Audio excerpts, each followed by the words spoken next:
तो ये अमेरिकी सुप्रीम कोर्ट की जो मिसाल देना बड़ा आसान है, लेकिन चीफ जस्टिस काजी फैसल शायद समझ रहे हैं कि वो अमेरिका में बैठे हैं, उनको ये अंदाजा नहीं है कि अमेरिका में एस्टैब्लिशमेंट हुकूमतें गिराती है और बनाती नहीं है। अमेरिका में CIA या अमेरिका की इंटेलिजेंस एजेंसियां जो हैं वो इलेक्शन से पहले मुतहरक नहीं होती।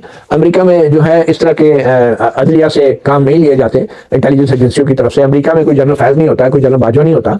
तो बड़ा आसान है ये अमेरिका की मिसाल दे देना कि प्राइमरीज बड़े इंपॉर्टेंट होते हैं, तो वो प्राइमरीज तो नॉन लीगल पीपल पार्टी के लिए भी होने चाहिए ना। आपने एक पार्टी के ऊपर इतनी बड़ी PhD कर दी है, तो फिर इतनी बड़ी जो डिटेल रीजनिंग दी है, अब इस सारी रीजनिंग को फिर बाकी पार्टियों को भी आप मालूम करें, फिर आर्टिकल 25 के तहत कानून का मुताबिक सबके साथ बराबरी का सलूक करें।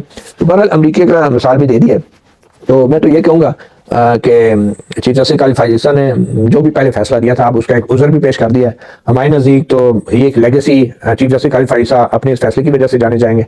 और एक पहले भी बतौर chief justice Balochistan high court उन्होंने फैसला दिया था, वो मेमो कमीशन की फाइंडिंग दी थी, और उसके बाद फिर नवाज शरीफ ने मेमो कमीशन पर माफ़ी मांग ली, और बहुत से इंकशाफात भी सामने आ गए कि किस तरह मेमो कमीशन बनाया गया, किस तरह जो अपने बात पे अमरीकी हमला था उससे तवज्जो हटाने के लिए एक पूरा नया ड्रामा किया गया।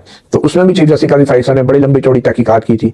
और अब जो चीफ जस्टिस काजी फैसल को मेरे ख्याल में याद रखा जाएगा तारीख से, वो शायद इस वजह से नहीं कि उन्होंने अपनी अहलिया के साथ कटारे में खड़े होकर अपने साथी जजों के जबर का मुकाबला किया, बल्कि इस वजह से याद रखा जाएगा कि चीफ जस्टिस काजी फैसल ने अपने फैसले के जरिए जो 2024 के इलेक्शन कराए, उसमें एक पार्टी के इंतखाबी निशान को बिल्कुल ही फारिग कर दिया था।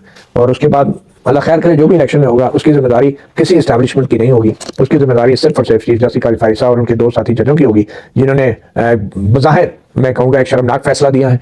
और अगर गुनाह भी किया है तो कहते हैं ना कि उज़र गुनाह बदतर अज़ गुनाह।